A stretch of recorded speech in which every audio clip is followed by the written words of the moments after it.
Selamat datang di channel Candana Wong. Sebagai pengingat, channel Candana Wong itu menitik beratkan pada suara atau audio dan bukan bagusnya gemerlapnya gambar atau videonya.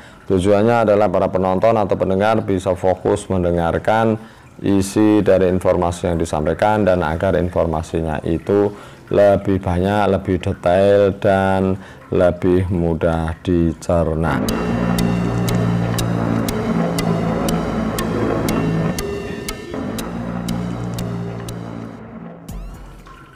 Kali ini kita akan membicarakan mengenai perang Bubat. Perang Bubat itu adalah perang yang terjadi antara Majapahit dan Kerajaan Pajajaran, antara orang Jawa dan orang Sunda pada zaman dahulu. Akibat dari perang Bubat, konon katanya, saya belum melakukan survei, di Jawa Barat tidak ada nama Jalan Majapahit, Jalan Gajah Mada, Jalan Hayam Wuruk dan seterusnya. Konon, saya bisa saja salah. Perang Bubat terjadi pada tahun 1279 Saka atau 1357 Masehi, semasa pemerintahan Raja Majapahit Hayam Wuruk. Perang Bubat terjadi akibat perselisihan antara Patih Gajah Mada dari Majapahit dan Prabu Maharaja Linggabuana dari Kerajaan Sunda di Pesanggerahan Bubat. Hingga akhirnya dari perang tersebut mengakibatkan tewasnya seluruh rombongan Prabu Maharaja Linggabuana. Mengenai sumber rujukan mengenai perang Bubat adalah Pararaton, Kidung Sunda, dan Kidung Sundayana. Peristiwa perang Bubat bermula dari keinginan Hayam Wuruk untuk menikahi Dyah Pitaloka Citaresmi, putri Prabu Maharaja Linggabuana dari negeri Sunda. Konon ketertarikan Hayam Wuruk pada Dyah Pitaloka Citaresmi karena beredarnya lukisan sang putri yang dilukis oleh Sungging Prabangkara di Majapahit. Keren, jadi waktu itu sudah ada pelukis yang keren. Berdasarkan catatan sejarah Pajajaran oleh Saleh Dana Sasmita dan naskah perang Bubat oleh Yusuf Iskandar, bahwa hasrat Hayam Wuruk yang ingin menikahi Dyah Pitaloka Citaresmi adalah untuk mempererat tali persaudaraan antara Majapahit dan Sunda yang sekian lama terputus. Mengingat Dyah Wijaya yang merupakan kakek Hayam Wuruk itu masih keturunan Rakyat Jayadarma atau Raja Kerajaan Sunda. Hal ini juga tercatat dalam pustaka Raja-Raja Bumi Nusantara Parwadua Sarga 43. Sementara itu, menurut Bapak Tanah Jawa, Dyah Wijaya yang disebut Joko Sesuruh itu memang berasal dari Pajajaran atau Sunda. Alasan umum yang dapat diterima adalah Hayam Wuruk berniat menikahi Dyah Pitaloka Citaresmi karena didorong alasan politis, yaitu guna mengikat persekutuannya dengan Kerajaan Sunda. Atas restu dari keluarga Kerajaan Majapahit, Hayam Wuruk mengirimkan surat kehormatan kepada Prabu Maharaja Linggabuana untuk melamar putrinya tersebut. Nah, suatu hari Prabu Maharaja Linggabuana datang ke Bubat. Bubat itu wilayah di Majapahit ya, beserta permaisuri, Dyah Pitaloka Citaresmi dan beberapa prajurit. Menurut Kidung Sundayana, bahwa Gajah Mada yang ingin memenuhi sumpah palapanya itu kemudian berkeinginan menguasai kerajaan Sunda, mengingat tinggal Sunda saja yang belum dapat ditaklukkan oleh Majapahit. Dengan maksud tersebut, Gajah Mada menganggap bahwa kedatangan rombongan Prabu Maharaja Linggabuana merupakan bentuk penyerahan kerajaan Sunda kepada Majapahit. Gajah Mada kemudian mendesak Hayam Wuruk untuk menerima Dyah Pitaloka Citaresmi bukan sebagai pengantin, melainkan sebagai tanda takluk kerajaan Sunda dan pengakuan atas superioritas Majapahit di Nusantara. Apa yang dilakukan? Apa reaksi Hayam Wuruk atas desakan Gajah Mada itu? Beliau hanya terdiam, tidak dapat memutuskan jawaban yang pasti. Maka terjadilah perselisihan antara utusan Prabu Maharaja Linggabuana dengan Patih Gajah Mada.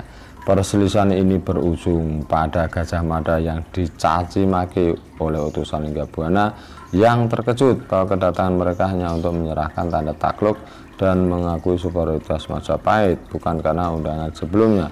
Namun Gajah Mada tetap bersikeras pada pendiriannya.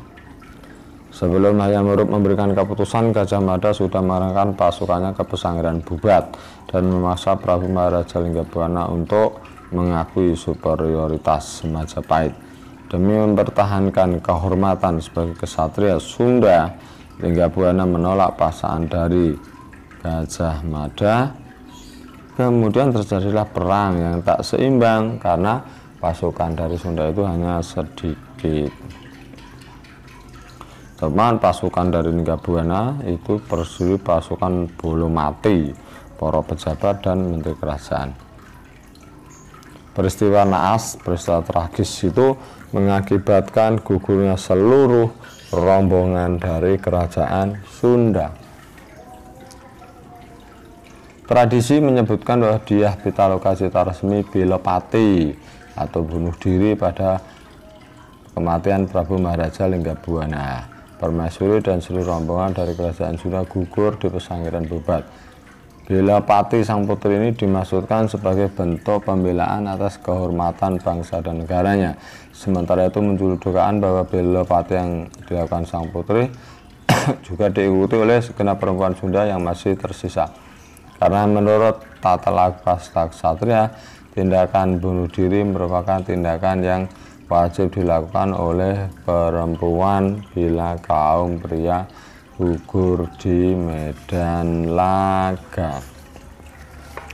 Lalu akibatnya apa? Dengan terjadinya perang Bubat, akibat dari peristiwa perang Bubat adalah merenggangkan hubungan antara Hayam Wuruk dan Gajah Mada.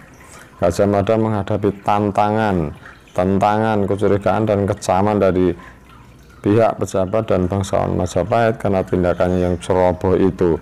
Gajah Mada dianggap lancang dengan tanpa mengindahkan keinginan dan perasaan Hayam Wuruk. Peristiwa itu yang kedua juga menandai muncul surutnya karir Gajah Mada di kerajaan Majapahit. Kesurutan karir Gajah Mada dimulai ketika Hayam Wuruk menganugerahinya tanah percikan di Madakaripuro atau di Probolinggo. Meskipun mendapat anugerah, tindakan Hayam Wuruk tersebut dapat dikatakan sebagai anjuran halus agar Gajah Mada menyingkir jauh dari kota Praja Majapahit. Meskipun masih berstatus sebagai patih sampai akhir hayatnya, yaitu pada tahun 1364, namun dengan sendirinya Gajah Mada telah jauh dari urusan politik kenegaraan di Istana Majapahit. Peristiwa Bubat telah menghancurkan hubungan kenegaraan antara kerajaan Majapahit dengan kerajaan Sunda yang pernah terjalin dengan baik. Jadi sebelumnya itu hubungan kerajaan Sunda dan Majapahit terjalin dengan baik. Pangeran Niskalawastu Kencana, yaitu adik dari Dyah Pitaloka Citaresmi, adalah satu-satunya keturunan Prabu Maharaja Linggabuana yang kelak naik tahta sebagai Raja Sunda. Setelah menjabat sebagai raja, Niskalawastu Kencana memutuskan hubungan diplomatik dengan Majapahit dan menerapkan isolasi terbatas dalam hubungan kenegaraan antar kedua kerajaan. Selain itu, di kalangan kerabat kerajaan Sunda diberlakukan peraturan larangan estri di luaran. Tindakan keperwiraan Prabu Maharaja Linggabuana dan Belopati Dyah Pitaloka Citaresmi sangat dihormati dan dimiliki oleh rakyat Sunda karena Prabu Maharaja Linggabuana dijuluki Prabu Wangi.